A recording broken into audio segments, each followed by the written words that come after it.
কাকা এবং উপস্থিত আছেন খলসি ইউনিয়ন বিএনপির সহসভাপতিবৃন্দ এবং খলসি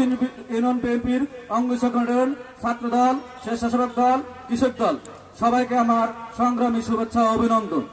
লক্ষ্মীপুর উপজেলার আশেপাশে থেকে আগত নেতৃবৃন্দ, কর্মীবৃন্দ, উপস্থিত আমার সমরসঙ্গী বৃন্দ, সময়ের অভাবে সকলের নাম উচ্চারণ করতে পারছি না, সবাইকে আসসালামু আলাইকুম। আমি প্রথমে ধন্যবাদ এবং কৃতজ্ঞতা প্রকাশ করছি অত্র ইউনিয়নের আয়োজকদের প্রতি, যারা বিগত কয়েকদিনে কষ্ট করে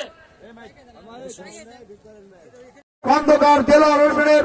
সুযোগ্য পুত্র, আগামী দিনে ঘিওর দৌলতপুর শিবালয়ের নয়ন মনির, আগামী দিনে মানিকগঞ্জ 168 বাংলাদেশ জাতীয়